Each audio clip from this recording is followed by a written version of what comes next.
Colombia desde el año 2010 ha hecho unos avances muy importantes para revertir la situación de conflicto y de crimen e inseguridad que viene reinando en el país desde hace 60 años. Para ello ha hecho tres cambios muy importantes. El primero es tener una ley para la reparación integral de las víctimas del conflicto armado. Es un tema fundamental porque por primera vez hay un reconocimiento profundo de la situación de las víctimas, reconocer ante la comunidad internacional y ante la opinión pública colombiana que en Colombia ocurrió una emergencia humanitaria de más de 7 millones de víctimas, de los cuales casi 6 millones de víctimas fueron desplazados por los actores del conflicto armado, la guerrilla y los grupos paramilitares, y en una enorme proporción esas familias desplazadas fueron despojadas de su tierra por actores criminales, y eso está pues en el origen de la crisis agraria y del campo en Colombia, de la situación de enorme pobreza del campo y de desconexión del sistema de ciudades. Eso por una parte. Por otra parte, se ha creado un sector social muy importante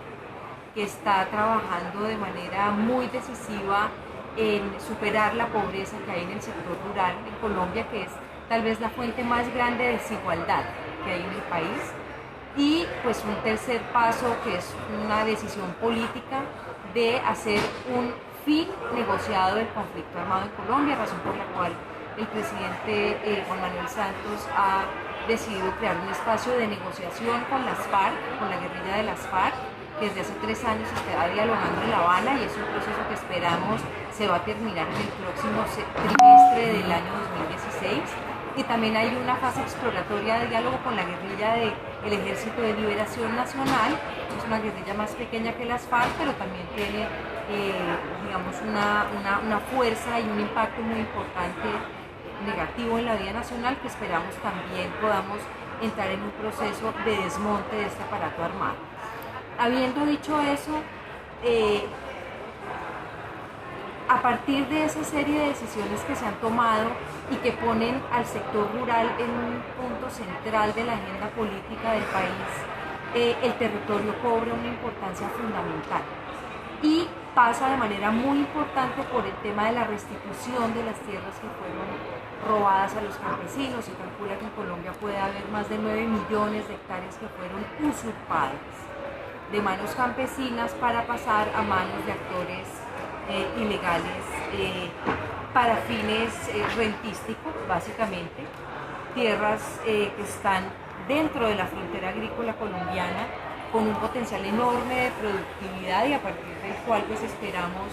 que si se logra avanzar en este proceso de restitución, que es un proceso bastante complejo, porque todavía lo estamos haciendo en medio del conflicto, pero esperamos que cuando se firme el proceso de la paz en Colombia, pues podamos avanzar con mayor facilidad en devolverle las tierras a los campesinos. Y eso es lo que nos va a permitir reconstruir territorios, dignificar y reconocer a las víctimas y repararlas, por supuesto, con criterios de justicia y de verdad, que parte de entregarle la verdad y la justicia a las víctimas pasa por devolverles su tierra, y revitalizar los territorios en Colombia, desarrollar todo su potencial productivo,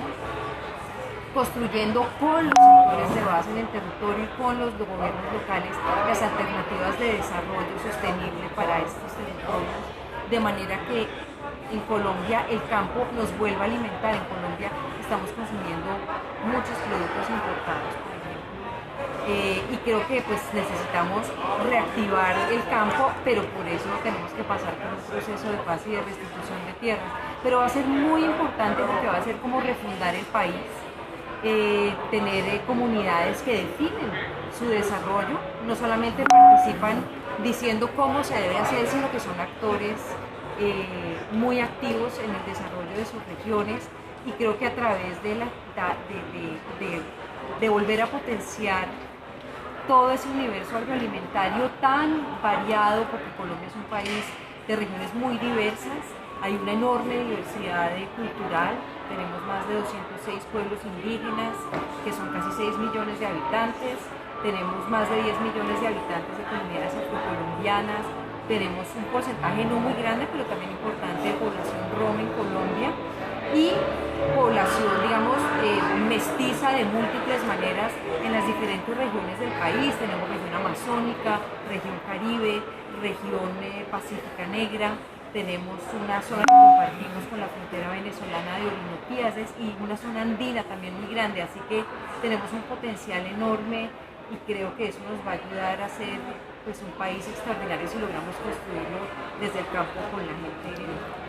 Gracias. Okay.